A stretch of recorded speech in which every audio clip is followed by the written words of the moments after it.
Chapter 76. Alden headed over to the side of the gym where the rescue game was going on and received his instructions. He was on a team of 6 heroes who would be facing off against 4 villains. There were also 3 victims being played by other students. The heroes had to get the victims safely from one side of the gym to the other while the villains attacked them. Alden was the only B rank in the whole group this time, but there was a familiar face among his fellow heroes. "Rabbit guy," said Constantine as soon as they'd gotten their initial instructions and clustered up to discuss strategy. "You're the other rescuer, right?" Alden nodded at the adjuster. "Hi, Con." The other 4 hero team members were supposed to focus on engaging with the villains and keeping a quarter of the fake disaster zone enemy free for the rescuers to move through. "All right," said a serious-looking brute girl with short brown hair. "So you 2 are in charge of victim transport, and the 4 of us will be protecting you from the villains. What are your talents? Are either of you fast?" "I'm going to be amazingly useless at this," Con announced, giving everyone an easy smile. "I read objects and restore them to previous states. Nothing else." The other members of the hero group looked confused. Alden didn't blame them. It was a weird-sounding talent package for a hero school candidate, and it was so limited for an S-rank adjuster. Usually they had a bare minimum of 3 spells to go with their skill to start. "I can take on a lower-ranked non-brute in a fight. If they can't use their powers. Probably. But I think they put me here just so I could prove I'm not a panicker," Con added. "Since there isn't much point in me participating in duels." "Wonderful, greater than one of their new teammates, a strength brute, said. His voice was an ill-tempered mutter. "We've got 2 useless experimentals in our group. Greater than, we're all on the same side here." The short-haired girl spoke with forced perkiness. "We'll be showing off our ability to get along and deal with the unexpected as much as anything else." "Rabbit, it's Alden." He literally put his name tag up without a single word on it except for his name so that people would stop calling him just Rabbit. "My skill will freeze the victims in place and protect them as long as I'm carrying them. They have to give me permission to pick them up, or, if they're supposed to be unconscious, one of you will have to do it to make it an accurate representation of how the skill works." "Okay," said the girl. Everyone else was letting her take the lead, so Alden decided to consider her the team captain, too. It was pretty lucky that there wasn't some kind of fight for dominance going on here. The villain huddle was already talking with raised voices. "What do you mean freeze them in place and protect them? Is there going to be a shield around you, and we don't need to worry about you taking damage, or, he is a bee and a rabbit? We have to worry about him taking damage no matter what," the right with the pain weapon said in a bored voice. He was a really plain-looking guy, and the weapon that had everyone side-eyeing him was almost as nondescript. It was a foot-long black tube with beads of what looked like molten glass around one end. Alden was tempted to call it a wand. Other than the rare adjuster receiving an impression-specific tool, the variety of wands humans had access to were preloaded spell shooters, and they could look like all kinds of things. "I can use this as a shield until I grab a victim," Alden said, gesturing with his umbrella. "And then I can use the victim as a shield." They all stared at him. "I mean nothing that hits them will hurt me or them as long as my skill doesn't get overwhelmed," Alden clarified. "So if I'm carrying someone on my back, we don't have to worry quite as much about things hitting me from behind. Spells, weapons, and strikes should just bounce off the victim. If the victims can walk on their own, I can use other things for shielding material instead. So you basically turn things into shields. Only after he has permission from someone else. That's an awful limitation. Greater than there's more to it than that. It's not just shields." Alden refrained from saying it. He felt offended on his skill's behalf, but they didn't have to understand every little thing about his talent for this exercise. Just like he didn't need to perfectly know theirs.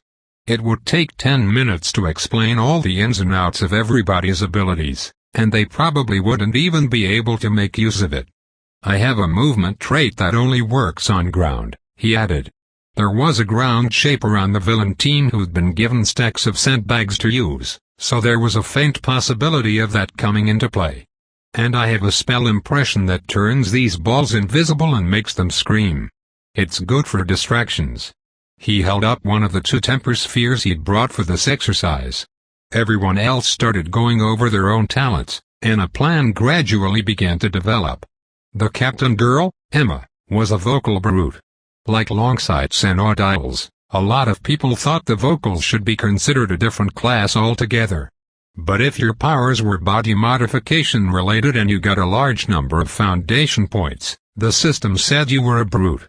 Right now I can just make myself horribly loud, she said apologetically. I can burst everyone's eardrums and deafen them, but, Alden shuddered. My voice directing skill is only level 1, so I can't focus the noise I make well at all. But if you were standing in a kind of cone shape behind me instead of to the sides or in front, it shouldn't hit you when I use it. How do the suits handle it?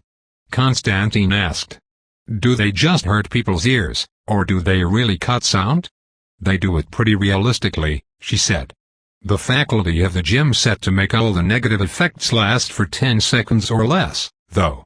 So even though I'd only have to do it once in reality to knock out the other team's hearing, today I'll have to do it over and over when we want to interrupt their communication. In addition to Emma, Con, and Alden, there was an object shaper who would be trying to turn a box of old glasses, wristwatches, and cell phones into obstacles for their opponents. I've been practicing a caltrop shape, she said. So that's the most complicated thing I can manage right now. But I can throw the objects around just like any other shaper. Flying glass and metal caltropes would make most people think twice about messing with you, Alden said. They also had the right with the paint stick, and the strength brute. I'm the only useless one. Con sighed. Unless we want to turn some of the caltropes back into broken cell phones when we're done. I could do that for you. Alden, you're not in financial distress, right? Who just asks somebody that? The right said. It's relevant. Anyway, I figure if you're trying to be a rabbit hero, being rich is going to be one of your powers, isn't it? I don't consider it one of my powers. Fine, but you're at least not broke? I've been thinking about your sunshine-smelling breakfast all morning, and I'm 90% sure that wasn't normal food.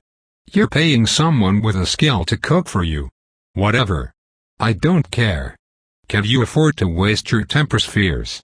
You know what they're called. I looked up the spell impression you said you had while everyone was talking. Can you? I could donate some. Why? We don't have any good long-range talents other than Emma's screaming, and that's not going to stop people for long. They'll just get used to it. True. Even the pain wand, which the faculty had reapproved for use after making some kind of adjustment to the way the gym suits handled it, only worked from around 10 feet away. Beginner shapers didn't have much range either, and theirs had been practicing fine control over shape creation, not aiming, so she couldn't telekinetically fling things with any more accuracy than the average person could throw them.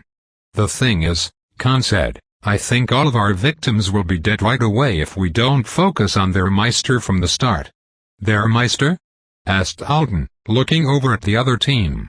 You mean your brother? Khan pursed his lips. It's unfortunate. I want to tease Lexi about being Meister of the Mind Other so bad.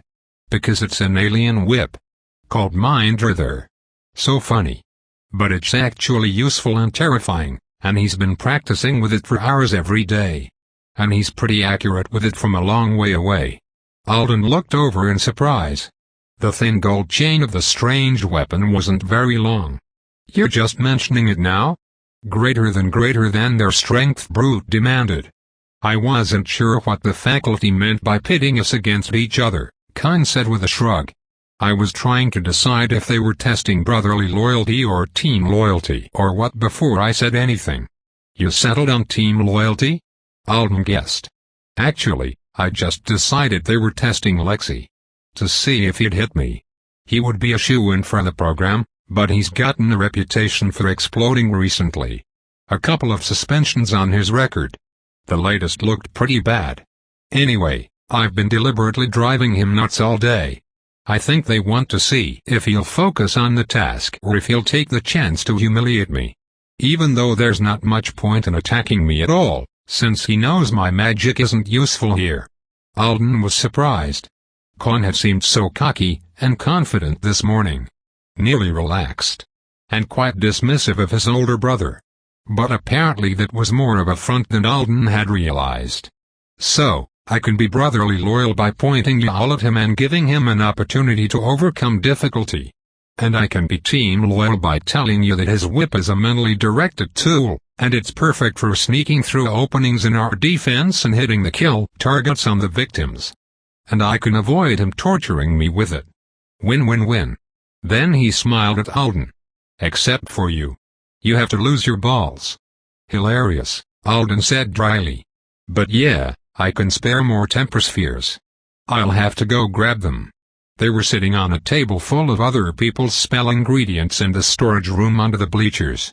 There wasn't much risk of them being stolen, since nobody here was trying to piss off the school. I'll get them. I'm just here to taunt my brother anyway, I suppose, said Con. What I think we should do with them is turn them invisible and give them to the brutes to use as projectiles, said Alden. It wasn't like it hadn't occurred to him that brutes, especially the strong guy, throwing invisible things would be scary. But it was so expensive. If we need range, we need range. Exactly. Lexi will stand at the back of their group. He'll think he's safe there. Invisible things hitting him with brute force should keep him pinned down until someone can break through to engage with him up close. Mix them in with some of those concrete chunks and bricks that are scattered around so that he and the others are busy dodging and blocking the things they can see. Maybe it will show my team spirit, Alden thought as the adjuster dashed off to fetch the spheres. Line of asterisks. The heroes and the villains both started on the same side of the gym. Across the width of it, on the opposite side, the three victims were sprawled among the rubble. The interfaces showed each of them with glowing kill spots, where any strike by the villains would be deemed lethal for the purposes of the exercise. One of the students who'd been assigned to the victim role was dramatically groaning, so at least somebody was having fun. Start in 5. I wonder what this is going to be like. A loosely developed plan. Teammates who were a little volatile and stressed out. Multiple opponents. Why am I the only B? In a way, Con was worse off. Physically he'd be more capable than Alden. But his main job between now and the time when the victims were either rescued or dead was to be Alden's assistant and entrust him with things. It was nice for Alden, and Con seemed completely relaxed about it. But it had to be frustrating on some level. Stay focused, he told himself. You're not supposed to be fighting unless something goes wrong, so don't pay attention to what the fighters are doing. His umbrella was open and preserved already.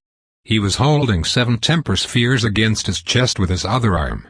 Nobody could hold them for him until the official start, since they were his spell item. Feels like an arbitrary rule. And the unitards need pockets. How did they even talk the Artonans into making suits without them? Start madness. Constantine and the strength brute guy snatched the temper spheres from Alden. Emma dashed toward the enemy and screamed. Her vocal targeting skill couldn't be as bad as she had said because he didn't hear her. He only knew she had done it because that was the plan, and he heard the other team crying out in shock. He didn't look. Haunting sphere, he commanded, pointing the hand not holding his umbrella at one of the orbs in the brute's hands. The artificial focus took him. His vision narrowed. His fingers flicked. The sphere screamed and disappeared. The brute flung it with a manly grunt of effort. Hopefully it hit Con's brother. Alden couldn't spare the attention to check. The three of them started across the gym together. Thanks to the semi-brainless way spell impressions worked, he could cast Haunting Sphere, jog, and hold his umbrella between his body and the enemy at the same time. But anything more was going to be tough. He felt something smash into his umbrella. He ignored it. 3 invisible spheres. 4. 5.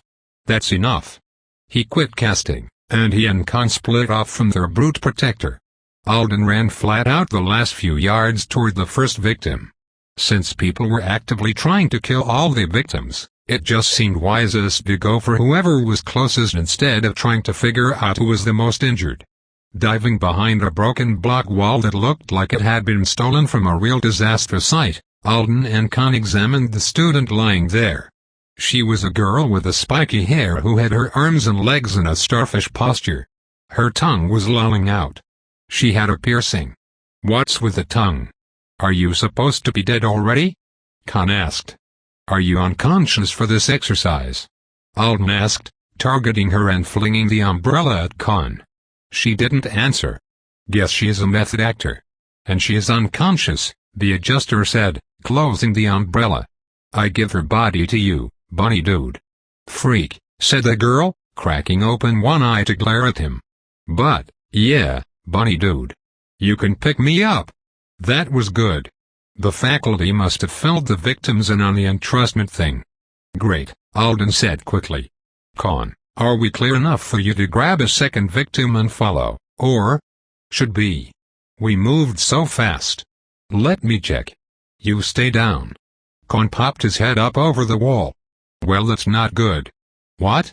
"We've already got a problem. Their team's ground shaper just threw a 25-kilo sandbag in our torture right's face. Guess he missed with his evil paint stick?" "Yeah. Now she's got him on the ground and she's smashing him in the stomach with it." Alden winced. A 55-pound sandbag backed by telekinetic force didn't sound like a good time. "Ha!" said the unconscious victim. Con and Alden both looked at her. "That guy deserves a taste of his own medicine.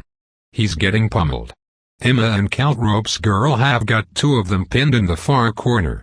Our strong guy is pelting my brother with spheres and running at him, so we might be alright if he can deal with Lexi fast then handle the girl with the sandbags. But I don't actually think he can deal with Lexi fast. And if we split up to take two victims, the sandbag girl will for sure stop one of us."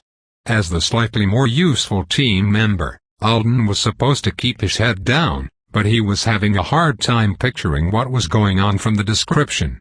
"Can we make it across the gym with just this one or not?" he hissed. "I don't know," Constantine said. "If we go together, I can maybe distract the sandbagger. He's just giving everyone fake names at this point. But if Lexi told her what my skill and spell are, then she might ignore me altogether in favor of rapid smacking you and then the victim. It would really help if Torture Right would at least try to point his weapon at her. Do you think she's an A or an S? A, she is a bludgeoner, too. No refined shaping techniques yet. That's why she's using the whole bags instead of fooling around with loose sand. She's going to hit hard, but she's not going to do something awesome like make sand fingers. You can just tell. It might be more obvious if you grow up around Devout, and you're used to seeing everybody get their powers. Oh. True. He had probably seen half a dozen people from whatever school he went to come out of affixation with a similar set of talents. "Let's change plans," Alden said, hoping it wasn't a stupid idea. "You carry the victim. I'll shield you." Con ducked down behind the wall. "Why?" "You've got the rescue people skill." "You're just unconscious, right?" Alden asked the girl. "Or are you supposed to be bleeding out and on the verge of death? Do you have some damage that will be seriously worsened if you're not frozen in transport?" "They just told me I'm unconscious. So it's not actually necessary to preserve her, is it?" said Alden. He switched targets to Con. "You've got to be stronger and faster than me." "Oh God, yes," said Con. "Do I look like I wasted points on fluff like a peel?" "It's mostly in strength and agility." "So you carry the victim. I'll be able to keep up with you and shield you. We'll move way quicker. And you're just going to take hits from flying sandbags with your umbrella?" "I think I can." "She's got a rank on you." "I can do it." Sandbags weren't arrows. And she was only working with one right now. He'd definitely see it coming. "And it'll be good to know how I compare." "Let's go with it, then," said Con. "Being your caddy wasn't doing my coolness justice anyway." He stuffed one of the remaining temper spheres into the sleeve of his suit and passed the other one to Alden, who did the same. "I give you back your umbrella shield." Alden hadn't mentioned that the entrustment didn't have to be quite that literally spoken, and now didn't seem like the time to explain. He took the umbrella, opened it, and preserved it. Khan grabbed the girl with a tongue piercing by the ankles. "You're not even going to carry me?" she asked. "So lazy. What are we? Newlyweds? I think dragging you like this is one of the safer ways to move you since you've got unknown injuries. I'll carry you if we have to run through the caltropes or something." They moved. As they came around the wall, Alden got his first look at the mess that was the battlefield. Khan's brother had been tackled, disarmed, and pinned to the ground by the strong guy, so that was good. But Emma had lost the other team's strong girl. She was heading to rescue her fallen teammate. The sandbagger was standing 10 feet away from the torture right, lifting and lowering one of her arms repeatedly to smash him with a heavy bag. That seems overzealous. But I guess he brought a pain wand, so she figures it's justified. The object shaper from Alden's team was occasionally flinging a spiky metal ball at one of the enemies as she hurried over to stand guard over the other two victims. I think she should probably go attack the runaway brute instead of retreating to do guard duty, but, no more time to think. Khan was dragging their victim at a speed that was just shy of a run. Alden was keeping pace, holding the preserved umbrella at the ready. "She'll notice us any second." The sandbagger slammed her weapon of choice into torture right one more time. He was groaning and retching. And then she threw both of her arms toward the girl Khan was dragging. Alden jumped in front of the victim, prepared to intercept, but the sandbag missed. It hit the floor in the spot they'd been just a second ago. "Careful," Khan called, dragging the victim around a pile of metal drums and continuing toward the safe zone near their team's starting point. "She's getting into range for another." The sandbagger ran toward them, arms outstretched. A second later, the sandbag lifted a couple of yards into the air and flew at a downward angle toward the girl with a tongue piercing. She was dedicated to her role, and she had guts. She didn't spring up to rescue herself or even throw up her arms. She just clenched her eyes shut and let Khan keep dragging her. Alden barely got underneath the bag in time. He threw himself down and backwards, stretching out his arm over the victim's torso. His umbrella caught the sandbag just in time. "This feels a little different than I expected," thought Alden, flinging the bag away from him with a gesture. "Think about it later." "Nice," said Khan.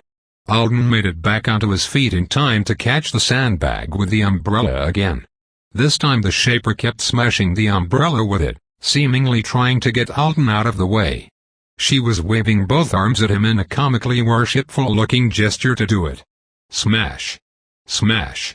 Smash! They were hard hits. Alden felt his skill-bound authority rising to the occasion and protecting the umbrella. He felt the impacts. But he was solid. "What the hell?"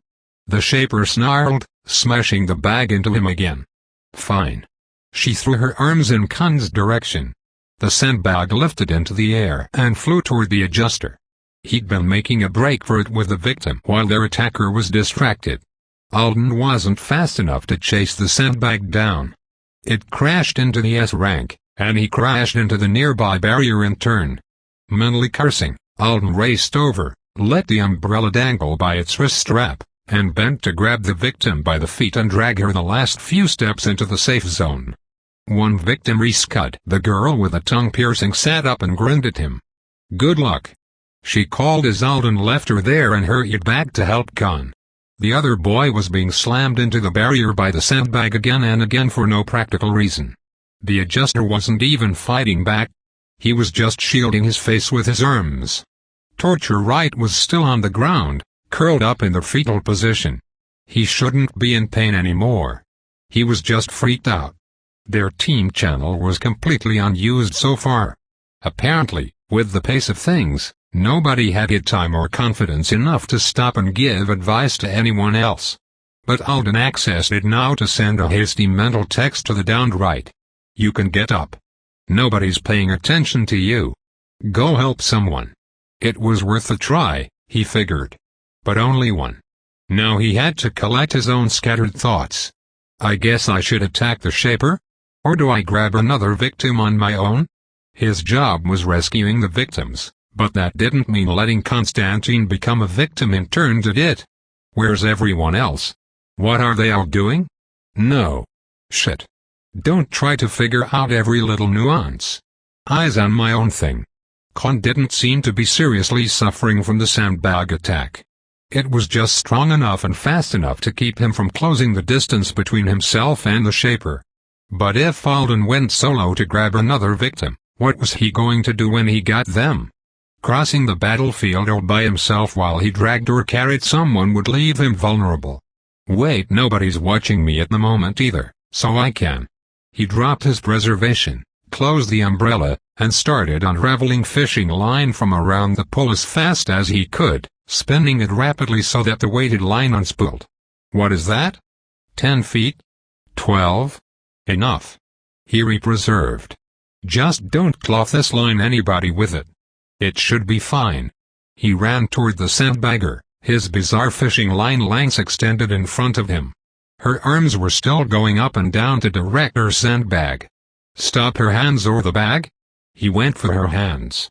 As soon as he was close enough, he angled the preserved fishing line to intercept her waving arms. She was so focused on Con that she didn't even see it. She smashed both of her palms into it and yelped in surprise, drawing her elbows back and clutching her hands to her chest. Alden threw his arm to the side to smack her across the chest with the line for good measure. She took a step back, her head whipping around in confusion. The sandbag hit Con in the hip with regular momentum instead of telekinetically powered force. He shoved himself away from the barrier and flung himself at the startled Shaper. Alden hastily lifted the umbrella over his head before his own teammate ran into the attached line. Now what? Con swept the girl's legs out from under her and tackled her to the ground. Now what do I do? Figure this out. Alden shouted. I'm going to grab the next victim. Con didn't answer. He was busy kneeing the Shaper in the stomach. I hope he heard me. Alden ran toward a cluster of metal drums and ducked down. Heart pounding, he glanced around one, trying to figure out what to do. Their right was still lying on the floor. I guess if he won all his duels the way he did, then he might not have taken a real hit before. So, he's just not getting back up. Alden's team of 6 had been reduced to 5. The villain team was still 1 member smaller, but they didn't have 2 victims to protect. Emma had given up on using her voice, and she had switched to basic brute muscularity to wrestle the person she was dealing with. The strong guy on Alden's team was dealing with the villain's strong girl, who appeared to be his equal in every way, and... oh, good. The object Shaper had run over to help. Lexi was lying on the ground being pelted in the face and hands with caltropes now. Ouch. The victims were completely unguarded. And any shift in the battle was going to send one of the villains straight at them. Okay. Just grab one and move as fast as I can then. That's all I can do at this point. He ran. He held his closed umbrella down and behind him slightly as he did, twisting it with his wrist so that the line swept back and forth rapidly. It probably looked dumb, but maybe if someone ran at him from behind, the frozen line would hit them? There was no time to drop preservation and play around with the shape of his object again. It's fine. Everyone else is busy. Focus on speed now. He made it to the nearest victim, who was positioned behind some concrete block rubble and crouched over him. Are you unconscious? He demanded. Yes. I also have a broken left leg. Greater than Alden examined him. The guy was big. Big enough that Alden wasn't going to be carrying him across the whole length of the gym anyway. Be right back. You don't have to tell me that. I can't hear you because I'm unconscious. Greater than the next victim was only a few steps away. Save me. The brunette girl yelled as soon as Alden reached her. She was clutching at her stomach. There's so much blood. If there was really so much blood, she'd probably be a gunner by now. On the positive side, she was small and could entrust herself. On the negative, if her character had a terrible gut wound, he probably shouldn't go so far as to ask her to climb onto his back for easy carrying. I think they want me to preserve at least one person. The assignment said focus on skill use. Nothing to do but give it a try. He held his umbrella out to the side so that the line wouldn't wrap around him when it resumed its spin, then he targeted the victim. Switching his entruster meant the preservation dropped instantly. He heard the metal washer ping off a cinder block. No time to fool around with winding the line back up. It can just drag. Can I pick you up? Please get me out of here. He knelt beside her and leaned over her. Could you wrap your arms around my neck so that my hold on you is more secure? She considered it for what he felt was an unnecessarily long time. Alden wondered if she was trying to decide if doing it would be too helpful to a competitor. Pretty sure you wouldn't argue if you were actually in danger. She did do it, though, and Alden lifted her. He tried to get a decent grip on her, then he preserved her. As he did, he heard a girl scream. I really hope that wasn't our Shaper or Emma. No way was he making it back to the safe zone with this victim unless all the villains were occupied. He hustled across the gym, taking the straightest path he could manage. The best he could do with the added weight was a speed walk. His legs, tired from all the odd laps the assessors at the track had made him do, protested. He ignored them. There was a clanging sound from his right. Someone was beating on one of the metal drums, or they were beating someone else with one. He didn't look. The route was strewn with rubble, so he shouldn't take his eyes off it. There were angry shouts, swearing, the sharp note of a slap. Amateur fight school is something else. I think when I'm done with this it's going to feel like a crazy dream I had. Alden hurried past the right. The other boy had pressed his face to the floor so that he couldn't see anything going on. Almost there. Just a couple of steps, something wrapped around his waist and yanked him backwards hard. He fell with the girl on top of him. The air rushed from his lungs. There was a line of sharp, burning pain across his stomach and his back. Preservation dropped, and his victim sat up on top of him in surprise, looking around. What? She said in astonishment. You're supposed to be too badly injured to do that. Then she looked around and yelped, her eyes going wide. She scrambled to her feet. Stop that. I won't get credit for attacking you if you're running away from your own rescuer. That's not how the game works. Greater than still trying to draw in a full breath, Alden rolled over and got onto his hands and knees. Whatever was around his waist tightened like it was going to slice him in two, and the gym suit helpfully ratcheted up the pain. He looked down and saw a thin chain, sparkling with white light, wrapped around him. You stop it, too, greater than said Lexi in an angry voice. Khan's older brother was standing around 9 feet away. He was breathing hard, and his dark hair was scrambled. Both of his hands were on the handle of his whip. The entire length of it was glowing. This whole exercise has been a joke. I'm going to end it. Greater than stop him, thought Alden. Delay until help gets here. Don't let him use the whip on the victim. Alden grabbed onto the chain. It felt like he'd grabbed a burning wire. Gritting his teeth, he tried to yank on it, and got nothing for his troubles at all except for a feeling like he was slicing through his own fingers. Lexi's arms didn't even budge. Meisters could be pretty physically strong. Very strong depending on their subclass. But something about this didn't look right. Alden hauled backwards, using as much of his body weight as he could, and Lexi's grip on the handle didn't change at all. He wasn't even looking at Alden.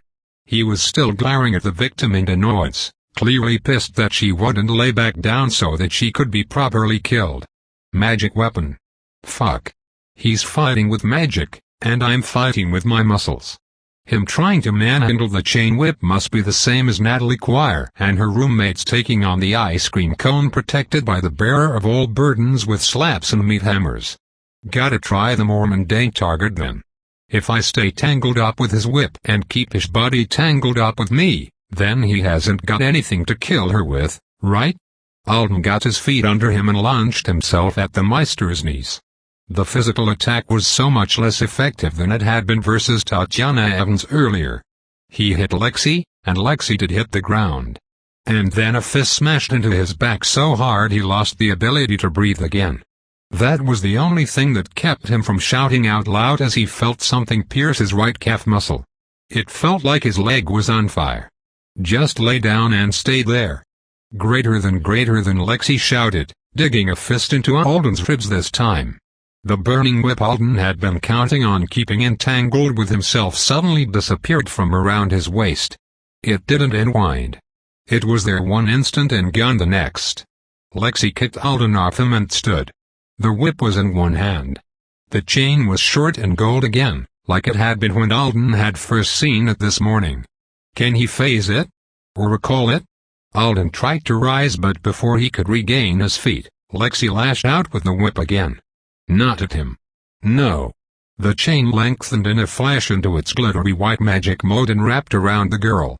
Alden had been down for long enough, and she'd refused to play a victim for long enough, that Lexi thought she was fair game now, even if she wasn't pretending to be injured anymore.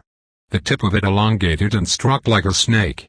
It jabbed the glowing red mark on the girl's shoulder that was her kill point dead center, and a notification flashed. One victim deceased. Someone on the other team cheered.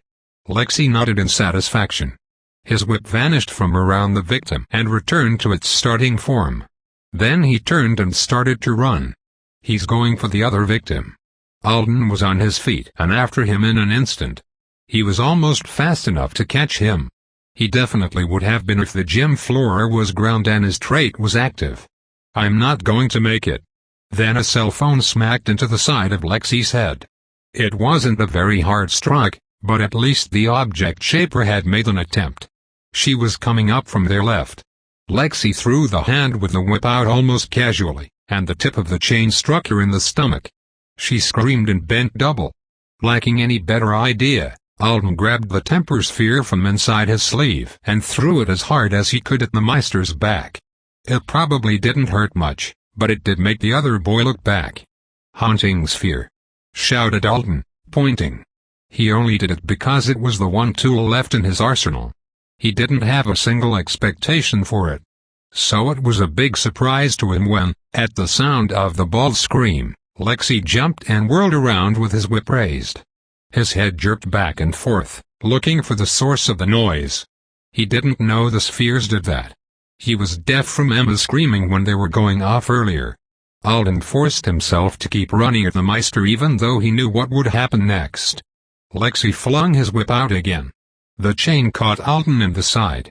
There was a burning feeling as if he'd just been sliced, but it didn't wrap around and yank him off his feet this time. "Just stop, you moron. Do you love pain? You can't do any greater than you just stop," shouted a voice from right behind Alden. "Your shitty Russian is an embarrassment to our ancestors." Khan dashed past. The whip struck him across the chest, and he completely ignored it. He leaped with a grunt of effort and flew through the air toward Lexi. "Fuck," said the Meister, a split second before his little brother collided with his chest. They both crashed to the floor. In an instant, Khan was sitting on his brother's stomach, facing his feet. "Don't you fucking..." Grinning, Khan drew back both arms and delivered a double-fisted punch to the groin. Lexi's whole body jerked, and his face lost all color. "Geez, I'm glad I don't have an S-rank brother." Alden didn't stop to watch the siblings fight. He ran toward the last victim, and his stomach clenched in dread as he saw the other team's brute heading in the same direction.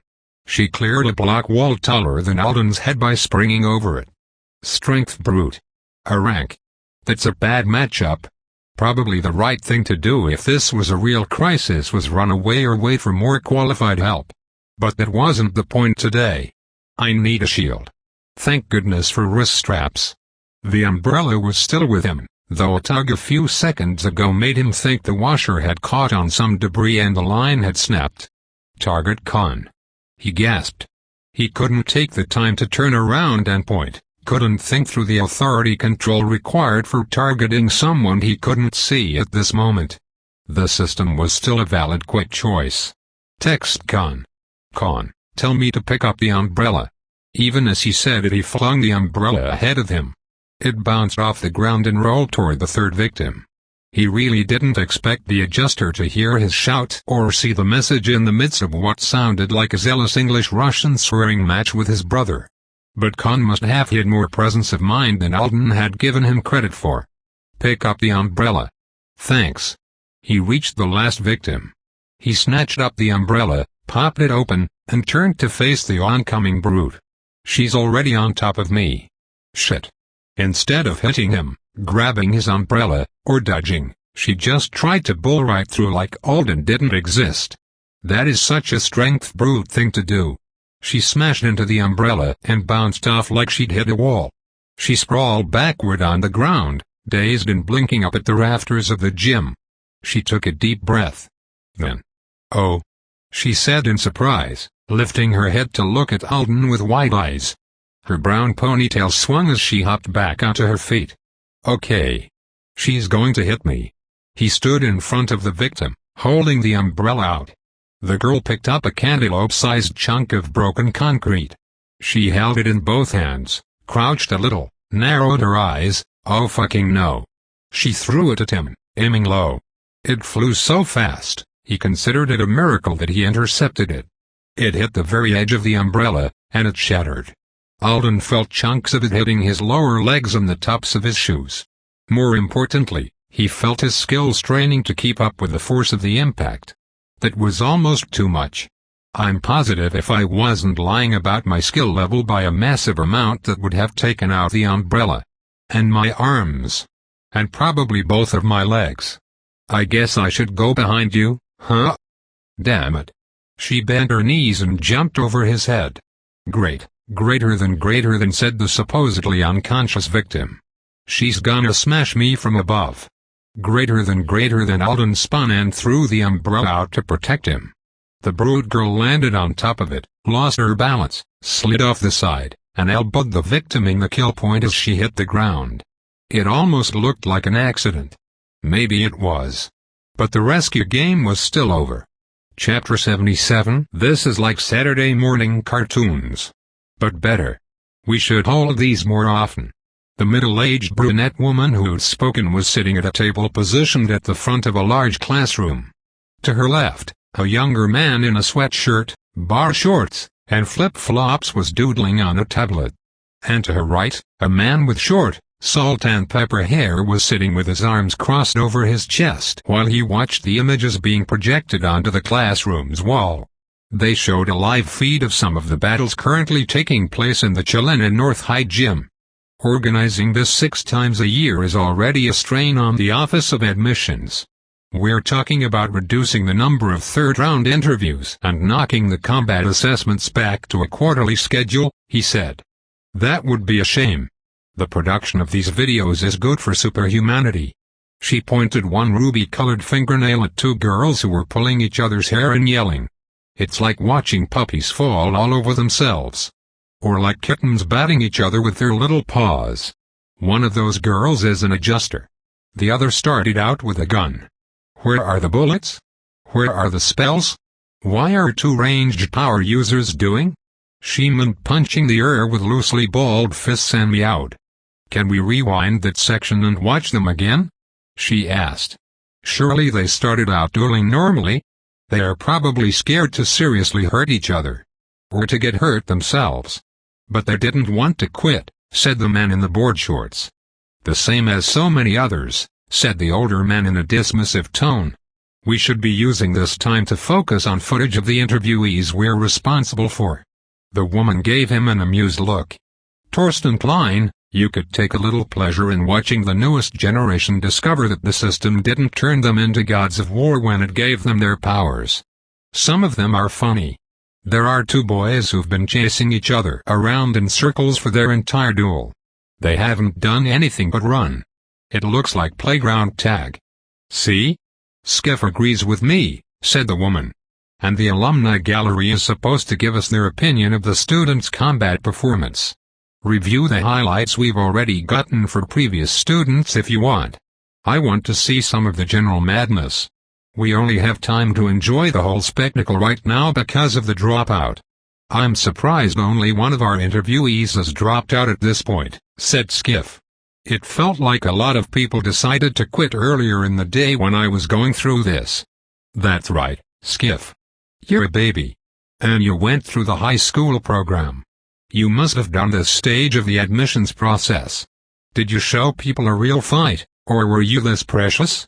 I'm 31. Instructor Colipri. An infant. And since you're still calling me Instructor Colipri. She narrowed her eyes at him. You passed my courses in university with flying colors, So why are you wearing swim trunks for your hero costume? He reddened. About that. I seem to remember spending hours with you, developing a Greco-Roman-inspired merman persona. Chicago didn't like it. Down with them, then. They would have loved you in Los Angeles. LA wasn't hiring. Skiff looked at the teens on the screen. As for the combat assessment, I didn't grow up on Anzidora, so I didn't have as much warning as the local teens do. I heard about it while I was applying, but in the middle of everything else that comes with unexpectedly getting selected and moving to the island, it was a blip. I was riding high, and I was worried about a million things besides whether or not I was really okay with having someone break my nose or stab me with a knife. One of your opponents stabbed you. With a dagger. It nicked my femur. You know what I mean. It felt like it did. Or I thought it felt like it did. I was doing okay up until that point, and then at the end of the day, after they announced that everyone had finished their interviews and they asked us all the final admissions question. The final question, Colibri said. Was it a surprise? It was. Good. It was Torsten who spoke up. That question is supposed to be a surprise. It's meant to be impactful. Damn alumni telling their offspring have spread it all over the island by now, and it's lost most of its purpose. It's only then does keeping it off the internet. Skiff frowned. It's unfair to the first-timers without avowed parents, but I get the point. Anyway, I decided I needed time to think. And then I came back a few months later, and I got in. And you passed all your classes, and went straight to the university program where you were a model student who dreamed of being a merman. Colibri clapped her hands. Torsten glanced at her but didn't say anything. A notification pinged on all of their interfaces letting them know it was 10 minutes until their next interviewee was scheduled to arrive. Skiff and Colibri both pulled up the student's profile on their tablets. Torsten continued staring straight ahead. You don't even blink when you mentally command the system, Instructor Klein, Colibri said in a faintly mocking tone. Blinking gives enemies an advantage. She laughed lightly. I forget you do have a teensy sense of humor sometimes. I'm the funniest man I know. Skiff cast a doubtful glance in his direction but didn't say anything. Let's see what some of our alumni think of our extra special applicant, said Colibri. Samuel Aldenthorne. The live feed cut off, and the projection switched to show 5 people who were all in very different locations. One man was sitting in a lounge chair on a beach. A woman was curled up on a sofa with the lights of a city skyline filling the windows behind her. And a couple in their early 20s sat together in a study room of the Chilena North University Library. Good morning to those of you on Anzidora. And good whatever to those of you elsewhere. Thank you for donating some of your time to help us observe the prospective students today, said Colibri. This gallery was assigned number 192, and he's our next interviewee. We've all studied his application. You've had a chance to see him during the combat assessment. Is there anything that stood out about him, good or bad, that you'd like us to consider before we talk to him? A short pause followed, then the girl in the library raised her hand. Yes, Robin. And you don't have to raise your hand. We're not in class right now. It's just a casual chat. Sorry, she said, blushing. The last interview committee said that, too. I like 192. If you don't mind, I'll read my notes. They are just a few bullet points. She waited and when nobody objected, she picked up a notebook. So, the first thing I noticed was his weapon. What's he using? Torsten interrupted.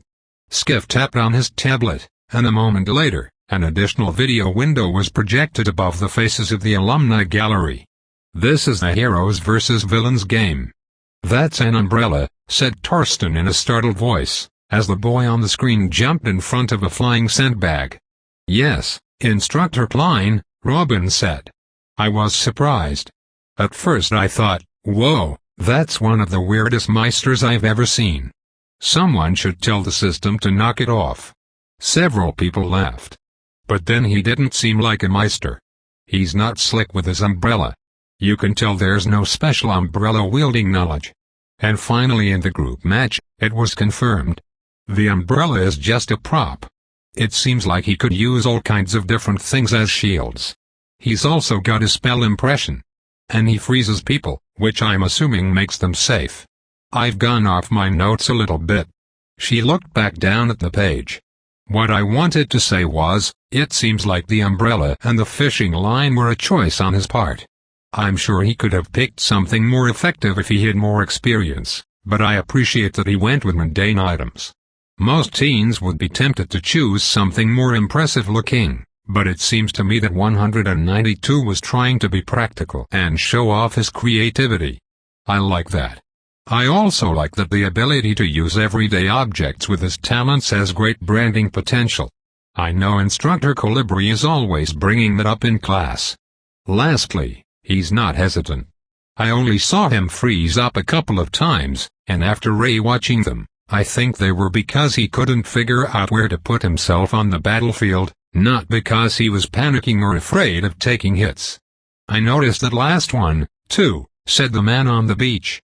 This kid's one of the gutsier ones out there. But not stupid gutsy like some of them. He seems to be trying to avoid pointless danger, but he does take risks when he decides it's time. He's in a good headspace. I figure he either has a hero parent or this isn't his first time doing the combat assessment. I agree with that, too.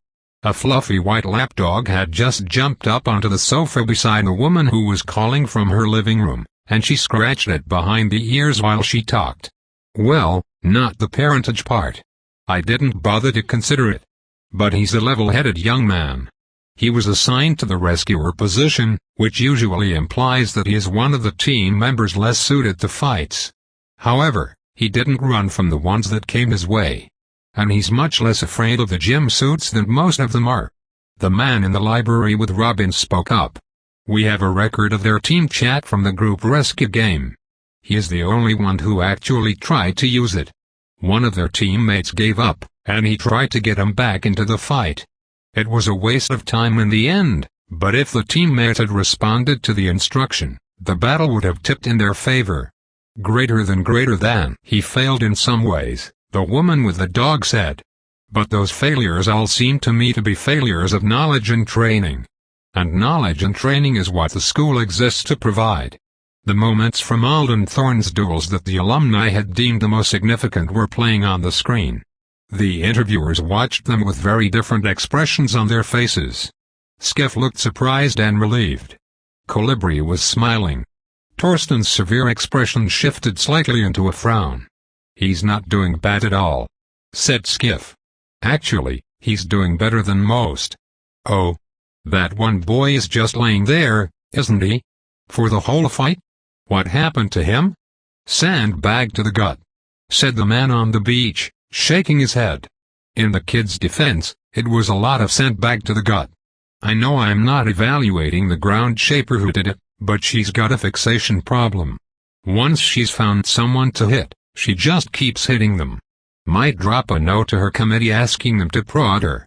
Someone ought to check if she's got anger issues or if she's just a bad judge of when the other guy has had enough. Finally, Colibri whispered, watching a brood girl bounce off Alden Thorne's umbrella, someone who can use designer goods in a battle without destroying them. You all seem very approving, Torsten said to the observers. But what did you assume his class and rank were? The couple sitting across campus and the university library exchanged glances. I thought B rank adjuster, Robin answered. With an unusual set of spell impressions that he can stealth cast. Or cast well in advance of using them. I think he's an A rank unique, greater than the man with her said. The man on the beach yawned.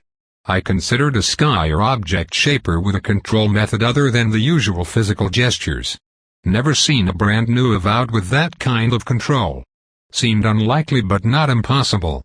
Then he froze one of the victims, and I decided I didn't have a clue. Definitely a rank, though. A rank U type is my guess as well, said the woman talking from her living room. Though I have some questions about the spell impression in that case. Uniques don't usually get them to start with, so he'd need to have leveled at least once already. The fifth member of the alumni gallery, a man with a neatly combed black beard who stood leaning against the railing of an empty rooftop restaurant, remained silent, as he had sensed the start of the conversation. "Interesting," Torsten said finally. "Thank you.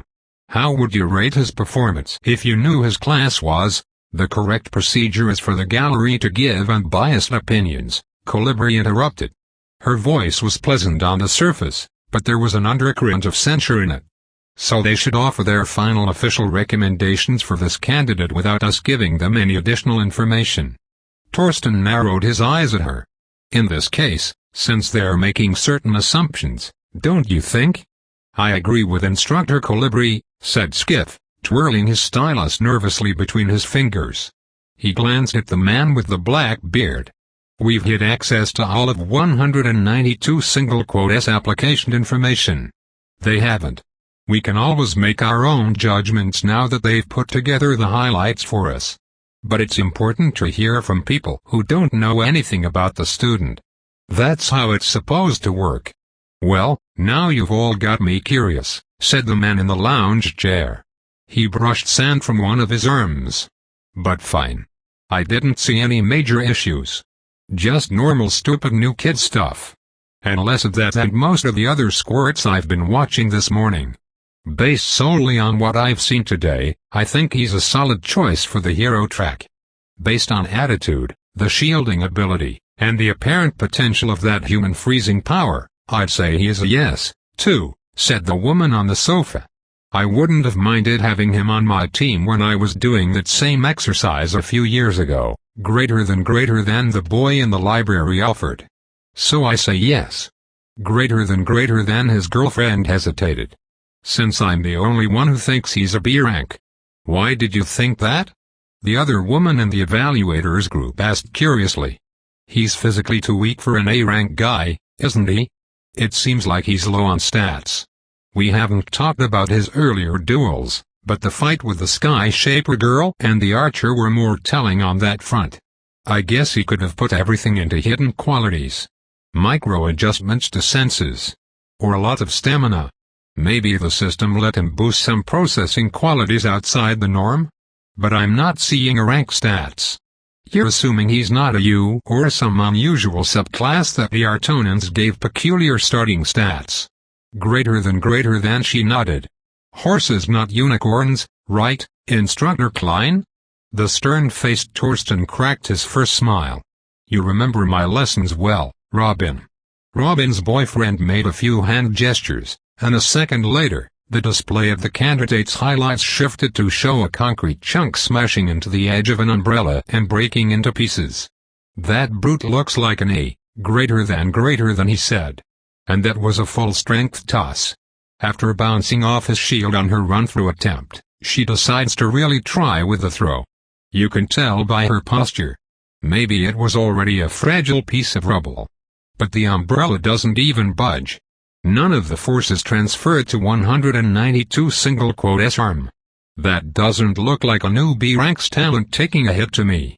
Greater than, I see that, Robin said. If he is an A rank, I say yes. But even though I think he's cool, if he's a B, I say no.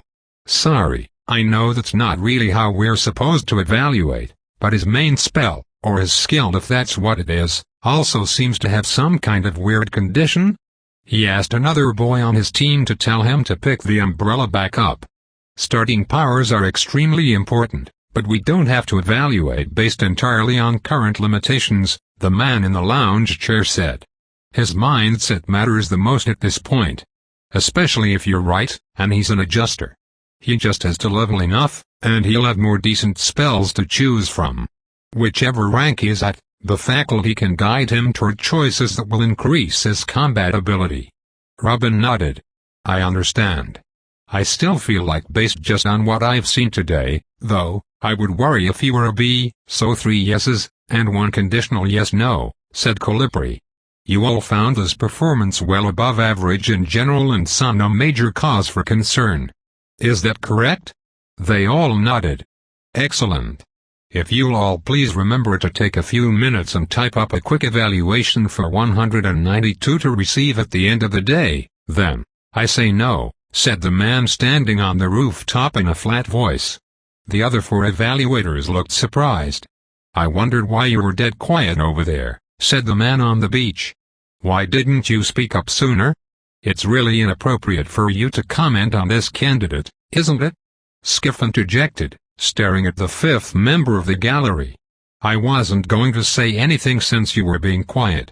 But if you were randomly assigned to evaluate 192, you should have refused it and let someone else take your place.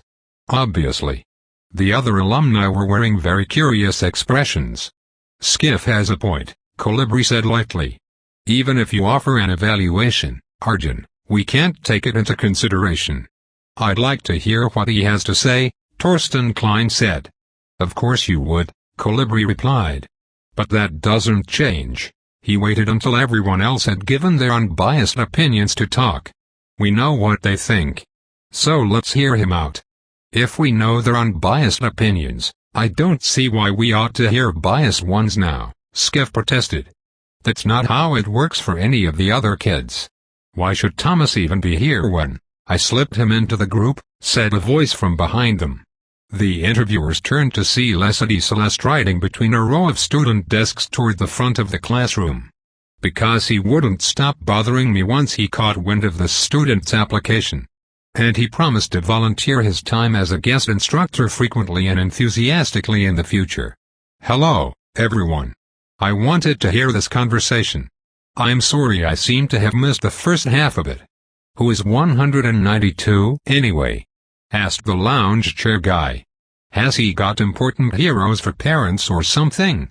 And what's with all the drama around his class?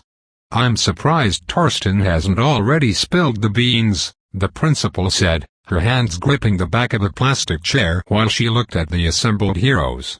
He was about to, said Colibri. Skiff and I insisted on hearing their untinted opinions of the student first. I've recorded them all, by the way. So those will be the official ones. Leslie nodded. I've been taking the occasional peek at him throughout the day. He seems to be performing well. How did our evaluators feel? They said he was above average, Skiff said quickly. He was a yes for most of them. He wouldn't have been if they knew his class, said Torsten. Skiff slapped his stylus down. And he might have been if they knew other things. The point is for them to evaluate him without having the same information we do, so, he's a B-rank rabbit, the principal said. Everyone looked at her in surprise. There, Torsten, she said. I did it for you. And no, he doesn't have an influential family. His name's Alden Thorne. He arrived on Anzidora 7 weeks ago. This is his first time applying to Chelena North. It must have been one hell of an application if the school didn't set it on fire when they saw his class, said the man on the beach. It was an extraordinary one. His name and class are easily discoverable anyway now that you've seen his face. Naturally, we won't be sharing the detailed information contained in his avowed profile with you. The school makes an attempt to protect student privacy at least. Not much point in secrecy, is there, when we've seen almost his full power set? Knowing he's a rabbit paints an entirely different picture of him as a candidate. Rabbits get 1 or 2 starter skills. And 2 crap spells at B rank. He's got the shieldy thing. It's his only real trick if it's strong enough to take that much of a pounding. That's a robust skill. The woman gave her dog one last scratch behind the ears and stood from the sofa. She walked over to stare out at the glittering city skyline through her window. But I wouldn't have said yes if I'd known he was a rabbit. The rank is bad, but not impossible to overcome. B ranks can do good work. If they have realistic expectations for their futures, I think the school should be much more open to accepting them than it is. But that class. If the boy has miraculously found a good primary skill for hero work, fine. But what happens for him next? I agree. The man wasn't lounging anymore. He sat up and threw his legs over the side of the chair. He was frowning. I liked the kid. Appreciated his effort today. But how are you going to develop him from here? Even if that weird skill of his is a 10 top or better, and it takes him all the way to uni, what the hell is the college going to do with him in his last couple of years? What's he going to do with himself a decade from now? Isn't he going to be stuck at some point trying to choose between skills for toilet bowl sanitization and I don't know. Air freshening for his next upgrade? Never mind that, said the woman. How is he going to hold a job? With a custom-tailored tailcoat, Colibri said at once.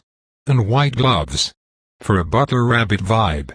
Or if we have him tweak his appeal toward the more adorable end of the spectrum. I don't mean, how are you going to persuade a city he is marketable?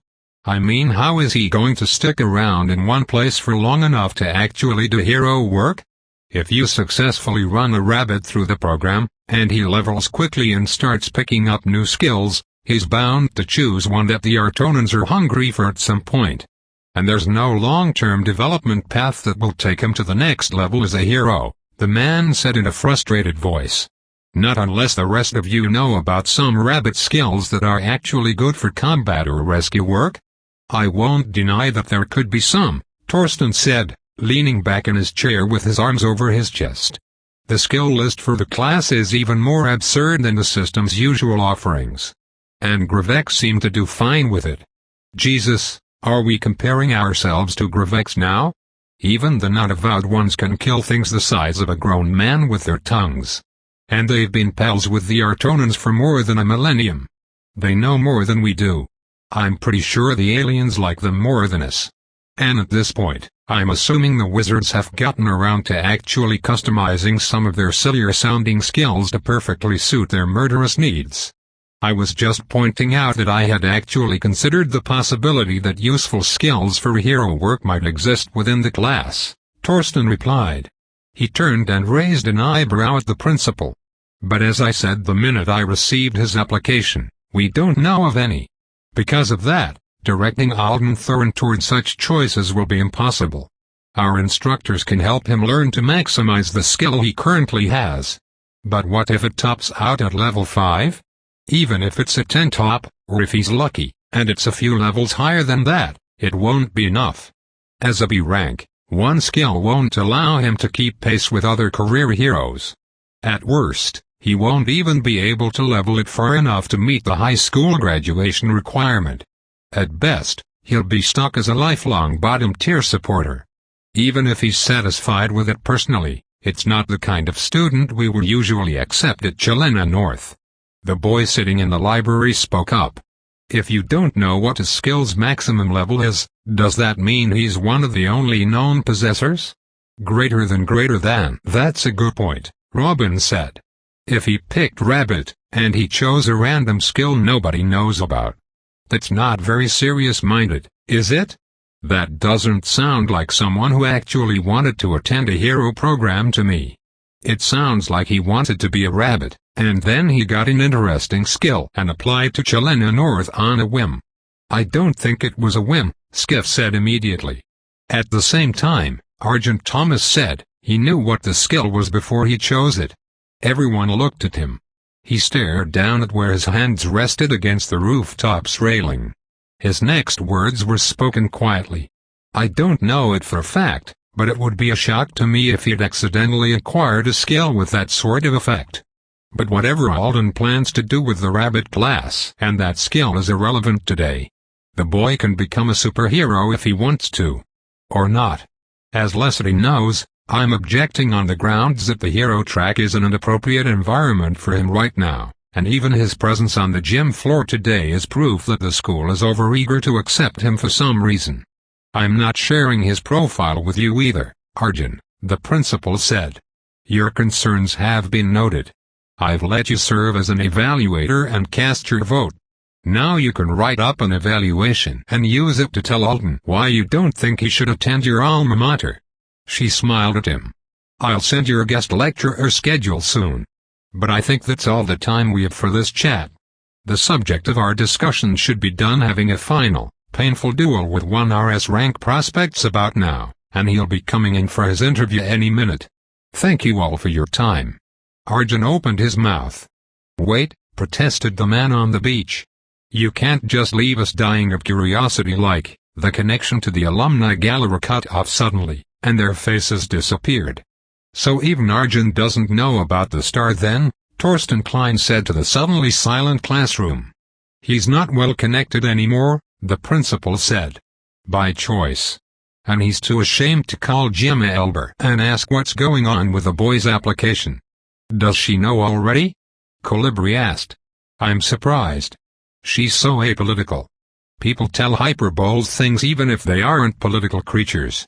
She called me last week and said she hoped I would make sure Thorin was well cared for at school. So even the gloom wants him to get in, Torsten said grimly. I don't know why we waste our time pretending to evaluate him at all. I believe I told you why when you were placed on this committee. I don't want applicants to receive overly obvious special treatment, even if some of them do have special circumstances. It creates too much resentment within the student body. If he doesn't want special treatment, he should. Should what? The principal asked, arching her brows at him. Go to a different school? Do you think there's one on the island where people will be better informed and less agog about his circumstances than we will be here? A non-hero track program would be the best choice. For so many people. And yet thousands of teenagers want to be superheroes. Including this one, the principal said. The boy is to attend school somewhere. He wants to try this. There is absolutely nothing he can do to change his class. There's also nothing he can do to change that commendation or the way terrible old people like us react to it. He could change his own mind about what he wants. Yes, I thought that, too, said Leslie. It was another reason I pushed for the combat assessment instead of the private evaluation. And now he's almost through with it, and he's performing in a way that makes me think he's unlikely to abandon his ambitions in the near future. Torsten grunted. The principal smacked him lightly on the shoulder. You should be happy. I let everyone know he was a rabbit for you. And they realize that something strange is going on with his entry. The evaluations they write him will be much more critical now. No doubt he'll even get some kind of gloomy advice from Arjun, a hero he presumably has strong opinions about. Short of having your dour self hold up a sign as he walks into the interview room that says, you shouldn't really be here, I can't do much else. There's no reason for everyone to take such a negative view of the kid, Skev protested. He's a survivor. He wrote an amazing essay. He's a fast leveler. I like him, said Colibri. I've got 4 costume designs and 24 marketing schemes in mind already. I don't have a negative view of the kid. I have a realistic one. If the commendation isn't just some head pat from an easily charmed wizard, then he's very brave. Weak people can be brave. That doesn't mean they belong at this school, Torsten said. He doesn't belong at any hero feeder program. If he didn't have that decoration beside his name, none of the rest of it would be enough. We'd tell him to level on his own for the next 2 or 3 years, give us proof of concept, miraculously find more useful skills in the home decorating class, and then come show us we were wrong at the uni tryouts. That's how it would have been, Leslie said. But that's not how it is. As long as he didn't have a breakdown, insult the faculty, or leave during the middle of the combat assessment, there was no way to reject him. You knew that, Torsten. She frowned. And you may be underselling the value of bravery, don't you think? I'm still hoping he'll reject himself after he reads the evaluator's comments. Leslie sighed. Arjun is hoping the same. For different reasons. He seems to believe the only reason we would let the boy in would be because we're up to something. Why does he think that? Skev asked. The principal was stretching out her shoulders. It's the timeline. You heard Arjun saying that his very presence here was proof we were overeager? It is. He spent much of the past year in what sounds like a horrific environment, even if you take the stripped-down description he gave of the event and writing at face value. The university was afraid that the good psychologist we usually use wouldn't approve his readiness for hero track courses or combat after reading his application, so they hired a less good psychologist for this cycle. I've still had people watching him all day to make sure he's alright. I wish you wouldn't make me aware of things like that when I can't change them, Torsten grumbled. Leslie shrugged. I can't change that particular decision either. But if there was a problem, we would have pulled him. And anyway, Arjun doesn't know what we'll do. If Chelena North rejects Thorn, nobody else will, Colibri said. She was rummaging through her purse. The principal put her hands on her hips. That's right. If Thorn wants hero school with his special star, someone's going to give it to him. The other two Apex high schools probably have people filling out forms with his name on them right now. They can't have him. Colibri pulled out a tube of lipstick. I'm supposed to offer him direct entry into the university today if it looks like he isn't going to get into the high school program. The other three fell quiet and looked at her. What? She asked, rubbing her freshly reddened lips together and then smacking them. We're all being so earnest about it. If he wants hero track, it's better to start him in the high school. Academically he could probably handle uni, but he's not ready for that level of combat training. He's not ready for high school level combat. Torsten said in an outraged tone. We'd give him trainers and tutors. Call him a remedial student. Keep him out of regular harrowing classes, and have him enrolled at the university level for 6 or 8 years instead of 4. That is too shameless, Leslie said, her own voice harsh. Admissions has been pushing us hard to accept him, but admitting him directly to university would make Chilena North look awful. And it would make the boy look like a fool. It's bad enough that some of the faculty and students here at High are going to resent his presence. He'd never socially recover from receiving years of flagrant hand-holding and favoritism in the university program. People would never take him seriously enough to work with him. That's why it's so great that you're not planning on rejecting him. Colibri said. Although I don't think we would look as bad as you're thinking. He might, but we would just look like we knew the value of what we have on our hands. We've never had such a young student with a commendation before. I don't know anything about commendations myself. I don't get summoned, and I don't want to, thank you. But the university's cultural advisor is flipping out over that one. Torsten's seat creaked as he shifted his weight. He didn't say anything.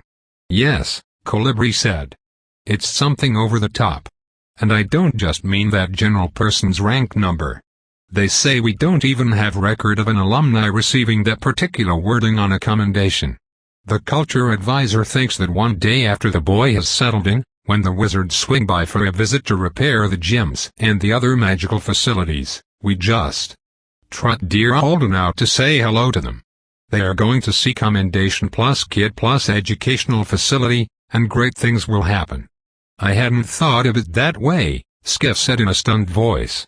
I thought the school just didn't want to reject him because they were worried about offending the Artonans or, you have to think bigger, my dear merman. The Triplanetary government hasn't been inclined to give the school wonderful magical presents for the past couple of decades, but that cute little rabbit hits them in every one of their weak points.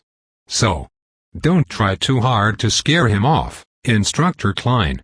Think of the needs of the many, won't you? She smiled at him. You're supposed to be a hero, after all. Tobe continued. Thanks for listening.